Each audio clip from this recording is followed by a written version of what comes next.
और कलेक्ट्रेट के अलावा मुझे बताओ मेरे लोगों, कहाँ ज्ञापन होता है? यदि कोई मुख्यमंत्री को बात पहुंचानी हो, कोई प्रधानमंत्री को पहुंचानी हो, कोई राष्ट्रपति को पहुंचानी हो, क्या माध्यम होता है? जिलाधिकारी माध्यम होता है।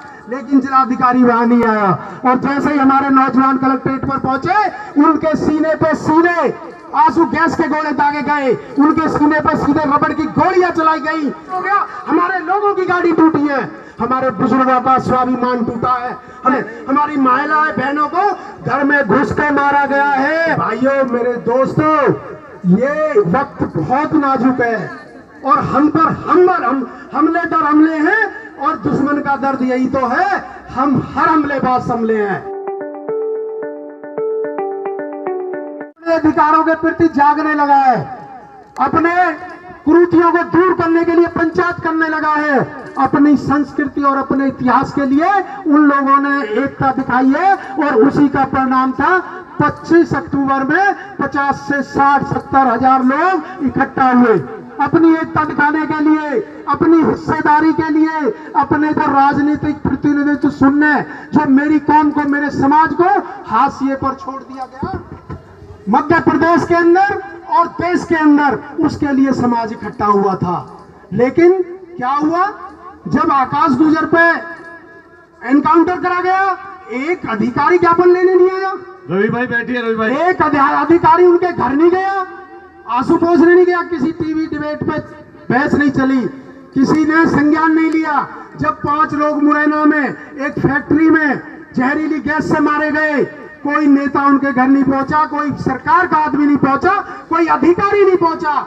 यदि बात की जाए हमारे तोला गुजर की भट्टी में हत्या हुई, भट्टी में डाल दिया गया काट के, कोई डिबेट नहीं चली, कोई उस पर निर्णय नहीं लिया गया, कोई नेताओं ने बयान नहीं दिया। बात विष्णु गुजर की हो, बात सुमत गुजर की हो, सब पे केवल हिंदू, जब वोट आती है तो चुनावी हिंदू बना देते हैं, और जब हक अधिकार और उनके न्याय की बात आती है तो वो गुजर हो जाता है। ये अनदेखी मेरे समाज की की गई। मध्य प्रदेश के अंदर जब डीएम वहां ज्ञापन लेने नहीं आए, अतुल भाई ने, हमने आह्वान किया, मन से आह्वान किया, सब लोगों ने आह्वान किया कि कोई तोड़ फोड़ नहीं करेगा, शांतिपूर्वक ज्ञापन देंगे। और कलेक्ट्रेट के अलावा मुझे बताओ मेरे लोगों, कहाँ ज्ञापन होता है? यदि कोई मुख्यमंत्री को बात पहुंचानी हो, कोई प्रधानमंत्री को पहुंचानी हो, कोई राष्ट्रपति को पहुंचानी हो, क्या माध्यम होता है? जिलाधिकारी माध्यम होता है।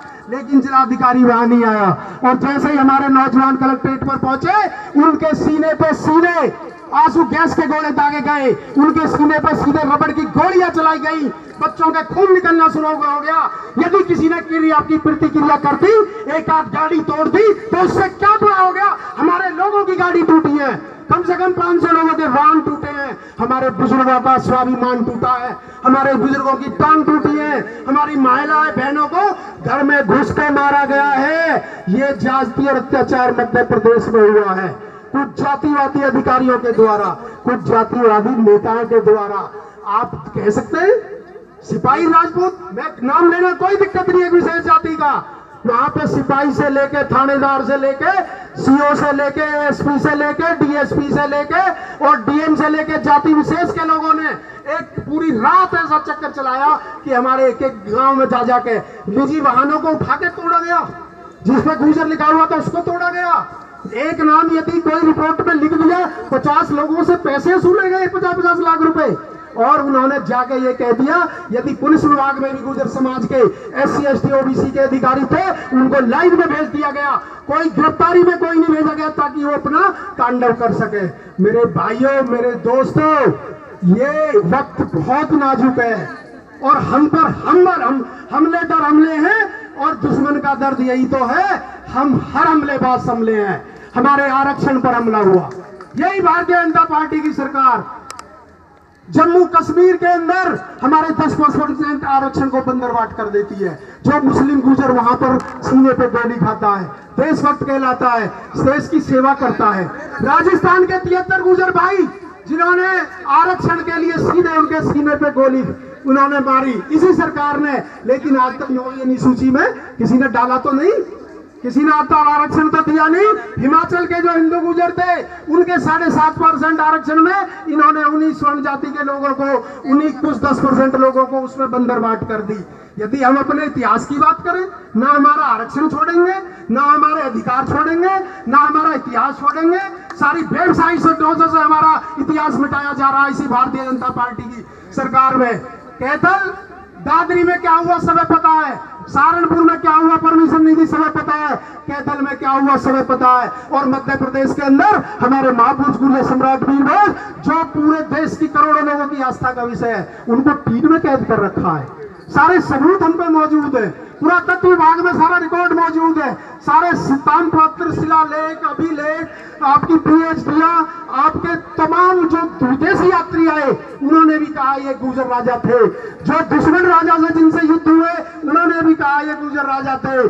फिर आखिर 2 प्रधानमंत्री उसका अनावरण करते हैं, 6 राजपूत मुख्यमंत्री अनावरण करते हैं, राजमार्ग का दिल्ली में नाम है, मनीष सिसोदिया यहाँ हुआ करते हैं, आपके लक्सर में त्रिवेंद्र रावत करते हैं, फिर भी किसी की मानने को तैयार नहीं है, कोई सबूत मानने को तैयार नहीं है। जबरदस्ती एक विवाद बना रखा है और सत्ता में बैठे कुछ लोग उनको संरक्षण दे रहे हैं। हमें ऐसे इतिहास चोरों को एक वोट नहीं देनी, SC ST OBC के लोगों को, जो हमारे इतिहास पर आक्रमण कर रहे, जो हमारे स्वाभिमान पर आक्रमण कर रहे, जो हमारे हक अधिकार को लूट रहे हैं।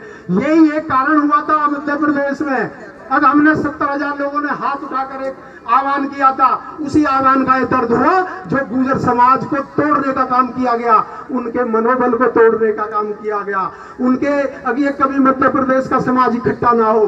आज 35 जिलों में मध्य प्रदेश में ज्ञापन हुए हैं, ये मध्य प्रदेश का पहला इतिहास है। और यदि राजनीतिक हिस्सेदारी की बात करें, इस भारतीय जनता पार्टी कच्छाधारियों की सरकार ने एक केंद्रीय मंत्री बनाया हो, उत्तर प्रदेश में 2 बार की सरकार है, कैबिनेट मंत्री बनाया हो, कोई प्रदेश अध्यक्ष बनाया हो, कोई आपका राष्ट्रपति बनाया हो, ये आपको कुछ देंगे नहीं। केवल चुनावी हिंदू बनाकर आपका मुसलमानों से लड़ाने का प्रयास करेंगे। क्योंकि समय कम है, फिर भी मेरी 2-3 बात महत्वपूर्ण जो मैं कहना चाहता हूँ। हमारे इस आंदोलन में SC ST और OBC के लोगों ने भी साथ दिया, यादव समाज के लोगों ने साथ दिया, दलित समाज के लोगों ने साथ दिया। सब पर रासुका की कार्रवाई करके इन्होंने कहा कि हम तुम्हारी एकता बनवाएंगे, SC ST OBC की एकता बनवाएंगे। इन्होंने सबको जेलों में भेज दिया भाई, इनाम कर दिए सबके 5-5, 10-10 हजार के इनाम। रामप्रीत गुर्जर जो गांव में 4 महीने से 20 लड़के जन जागरण अभियान चला रहे थे, सबके मुकदमे 10,000, 5,000 के। जो हमारा एक प्रत्याशी नरेंद्र सिंह तोमर के सामने चुनाव लड़ रहा था गुर्जर समाज का, उस पर रासुका की कार्रवाई कर दी। मुझे एक बात बताओ, कोई केंद्रीय मंत्री के सामने चुनाव नहीं लड़ सकता? सब पर रासुका लगेगी, सब पर मुकदमे लगेंगे। मैं कहना चाहता हूं साथियों, हमने 12 अक्टूबर को जेल भरो आंदोलन की घोषणा की है मध्य प्रदेश के अंदर, उसी धरती से। बताओ कि जेल भरोगे नहीं भरोगे? ये ताकत दिखाओगे, गुर्जर जेलों से नहीं डरता।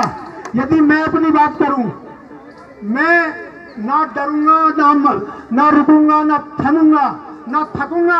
अपने समाज के लिए यदि सूली पे भी चढ़ना पड़ा, सूली पे भी चढ़ जाऊंगा। और मध्य प्रदेश सरकार की हिम्मत है, हम तो रासुका लगाए, हमें फांसी चढ़ा दे, लेकिन अपने समाज को मर मिटने को नहीं छोड़ सकते, अपने समाज को पिटने को नहीं छोड़ सकते।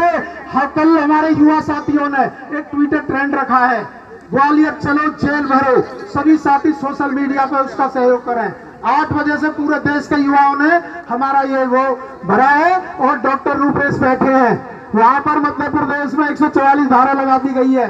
ये जो यहाँ किसान बैठे हैं गौतम बुद्ध नगर के, गौतम बुद्ध नगर में 1 साल में से 9 महीने 144 ही रहती है। सहमत हो नहीं हो इस बात में? और हमारे सारे आंदोलन, अतुल भाई के आंदोलन, हमारी टीम के आंदोलन 144 में ही होते हैं भाइयों। 144 में ही आंदोलन होगा और सब इसके लिए कमर कस ले। हम किसी भी कीमत पे 12 प्रांतों में रहने वाले और कश्मीर से कन्याकुमारी तक के लोगों पर जहां अत्याचार होगा, हम खड़े होंगे। जय गुर्जर समाज, बहुत बहुत धन्यवाद सभी का। मैं अपने हापुड़ के रविंद्र